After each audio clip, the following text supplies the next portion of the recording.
வணக்கம். நம்ம எல்லாருக்கும் மதுரை மீனாட்சி அம்மன் கோவில் தெரியும். ஆனா அது வெறும் கோவில் மட்டும் இல்ல, அது ஒரு பெரிய ராஜ்யம். ஆமாங்க, ஒரு ராஜ்யம். அந்த ராஜ்யத்தோட ராணி யாரு, அவங்களோட கதை என்ன, அந்த கோவில்ல என்னென்ன ரகசியங்கள் இருக்குன்னு தான் நாம இப்ப பார்க்க போறோம். ஆமா, நீங்க கேட்டது கரெக்ட் தான். மதுரைய ஆள்றது ஒரு ராஜா இல்ல, ஒரு ராணி.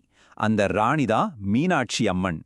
ஒரு பெண் தெய்வம், ஒரு முழு நகரத்துக்கும் ராணியா இருக்கிறது தான் இந்த கோவிலோட மிகப்பெரிய ஸ்பெஷாலிட்டி. சரி வாங்க, இந்த கதைக்குள்ள இன்னும் கொஞ்சம் ஆழமா போலாம். முதல்ல, யார் இந்த மீனாட்சி, இந்த கோவிலோட வரலாறு என்னன்னு பாத்துடலாம். இந்த கோவிலோட வரலாறு ரொம்ப பழசு. சங்க காலத்துல இருந்தே இத பத்தி குறிப்புகள் இருக்கு. ஆனா நாம இன்னைக்கு பாக்குற இந்த பெரிய பெரிய கோபுரங்கள், பிரம்மாண்டமான மண்டபங்கள் எல்லாம் கட்டினது யாருன்னு பாத்தீங்கன்னா பாண்டிய மன்னர்களும் அவங்களுக்கு அப்புறம் வந்த நாயக்க மன்னர்களும் தான். குறிப்பா சொல்லணும்னா விஸ்வநாத நாயக்கர் அப்புறம் திருமலை நாயக்கர் இவங்க காலத்துல தான் இந்த கோவில் இன்னைக்கு இருக்கிற இந்த முழுமையான பிரம்மாண்டமான ரூபத்துக்கு வந்திருக்கு. இப்போ இந்த கோவிலோட இதயமே ஒரு கதைதான்னு சொல்லலாம். அதுதான் மீனாட்சி அம்மனோட கதை. ஒரு சாதாரண காதல் கதை இல்ல, ஒரு போர் வீர இளவரசியோட தெய்வீக காதல் கதை. வாங்க அதை கேட்போம். பாண்டிய மன்னனுக்கு குழந்தை இல்ல, அதனால ஒரு பெரிய யாகம் பண்றாரு. அந்த யாகத்திலிருந்து ஒரு பெண் குழந்தை தோன்றுது. ஆனா ஒரு ஆச்சரியம், அந்த குழந்தைக்கே 3 மார்பகங்கள் இருந்துச்சு. அப்போ ஒரு அசரீரி கேட்டுச்சு, கவலைப்படாதீங்க, இவள ஒரு ஆண் புள்ளைய போல வளருங்க. எப்போ இவன் தன்னோட கணவனை பாக்குறாளோ அப்போ இந்த 3வது மார்பகம் மறைஞ்சிடும்னு சொல்லிச்சு. அந்த மாதிரியே மீனாட்சி ஒரு பெரிய போர் வீராங்கனையா வளர்றாங்க.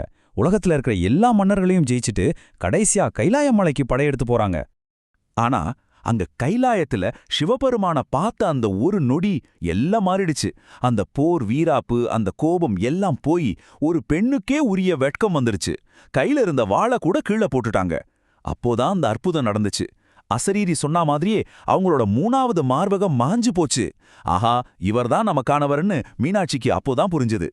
சரி, கதை கேட்டாச்சு. இப்ப வாங்க நாமளும் கோவிலுக்குள்ள ஒரு வெர்ச்சுவல் டூர் போயிட்டு வரலாம். ஒவ்வொரு இடமா நிஜமாவே உள்ள போற மாதிரி பார்க்கலாம்.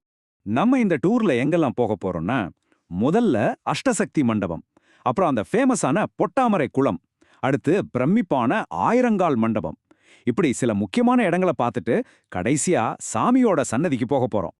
இந்த பொற்றாமரை குளம் இருக்க, இது சும்மா ஒரு குளம் இல்லைங்க. சங்க காலத்துல இது ஒரு பெரிய இலக்கிய நடுவரா இருந்திருக்கு. எப்படின்னா, புலவர்கள்லாம் அவங்க எழுதின கவிதையை கொண்டு வந்து இந்த குளத்துல போடுவாங்களாம். அந்த கவிதையில தரம் இருந்தா அது மிதக்கும், இல்லனா மூழ்கிடும். பாத்தீங்களா, ஒரு குளமே கவிதைக்கு மார்க்கு போட்டிருக்கு. அடுத்து 1000 கால் மண்டபம். பேர்ல இருக்கிற மாதிரியே கிட்டத்தட்ட 1000 தூண்கள். ஆனா இதுல இருக்கிற மேஜிக் என்ன தெரியுமா? ஒவ்வொரு தூணும் வேற வேற மாதிரி செதுக்கப்பட்டிருக்கும்.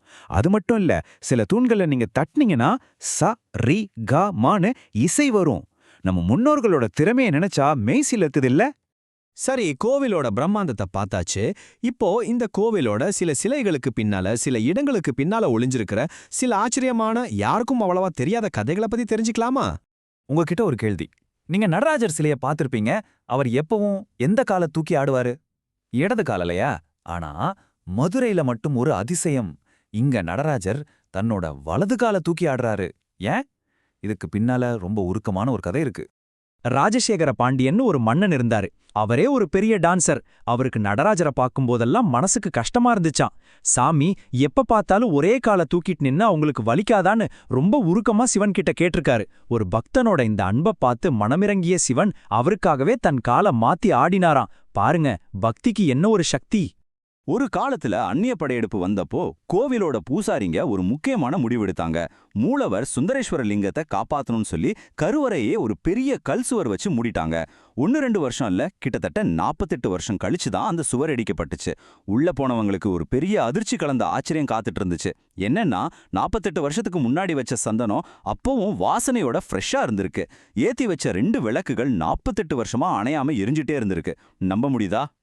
இன்னொரு நம்ப முடியாத சம்பவம், திருமலை நாயக்கரோட மந்திரி நீலகண்ட தீக்ஷிதர். அவர் மேல ஒரு தப்பான பழி விழுந்துடுச்சு. தன்னோட நேர்மையை நிரூபிக்கணும்னு அவர் செஞ்ச ஒரு காரியம் உண்மையிலேயே உடம்ப சிலிர்க்க வைக்கும். மீனாட்சி அம்மன் முன்னால எரிஞ்சிட்டு இருந்த கற்பூரத்தை எடுத்து தன்னோட 2 கண்ணலையும் வச்சுக்கிட்டாரு. அடுத்த நொடியே பார்வை போயிடுச்சு. ஆனா அவர் கலங்கல. அம்மன் மேல முழு நம்பிக்கை வச்சு பக்தி பாடல்களை பாட ஆரம்பிச்சாரு. என்ன ஆச்சரியம், போன பார்வை திரும்ப வந்துச்சு. இதுக்கு பேருதான் உண்மையான பக்தி. இப்போ வரைக்கும் நாம பார்த்ததெல்லாம் வரலாறு, புராணங்கள். ஆனா இந்த கோவில் வெறும் ஒரு மியூசியம் இல்ல, இன்னைக்கும் உயிர்ப்போட மக்களோட வாழ்க்கையோட கலந்திருக்கு. அது எப்படின்னு பார்க்கலாமா? மதுரையில ஆட்சி எப்படி நடக்குதுன்னு தெரியுமா? இங்க ஒரு இன்ட்ரெஸ்டிங்கான பவர் ஷேரிங் இருக்கு. வருஷத்தோட முதல் 4 மாசம் ராணி மீனாட்சியோட ஆட்சி, அடுத்த 8 மாசம் சுந்தரேஸ்வரரோட ஆட்சி. பட்டத்து ராணியா இருந்தாலும் தன் கணவருக்கும் ஆட்சியில சம உரிமை கொடுக்கறாங்க பாருங்க. இதுதான் அவங்களோட சிறப்பு. இன்னும் சில சுவாரஸ்யமான விஷயங்கள் இருக்கு. இங்க விபூதி விநாயகர்னு ஒருத்தர் இருக்காரு. அவர்கிட்ட ஸ்பெஷல் என்னன்னா, நாமளே நம்ம கையால அவருக்கு விபூதி அபிஷேகம் பண்ணலாம்.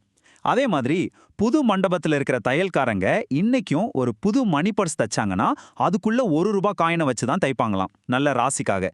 இது மாதிரி சின்ன சின்ன விஷயங்கள் மூலியமா இந்த கோவில் தன்னோட பாரம்பரியத்தை இன்னைக்கும் உயிரோட வச்சிருக்கு. நீங்க மதுரைக்கு போயிருந்தா கவனிச்சிருப்பீங்க. அங்க இருக்கிற தெருக்களோட பேரு ஆடி வீதி, மாசி வீதி, சித்திர வீதின்னு தமிழ் மாசங்களோட பேர்ல இருக்கும். ஏன் தெரியுமா? ஏன்னா அந்தந்த மாசத்துல நடக்கிற திருவிழாவுல சாமி அந்தந்த வீதியில தான் உலா வருவாங்க. இதுல இருந்தே தெரியலையா மதுரையோட வாழ்க்கையே இந்த கோவிலை சுத்தி தான் சுழலுதுன்னு? இந்த கோவிலோட கதைகள் எல்லாம் வெறும் கல்லுல செதுக்கின சிற்பங்கள் மட்டும் இல்ல, கோடிக்கணக்கான மக்களோட நம்பிக்கையால இன்னிக்கும் அது உயிரோட இருக்கு.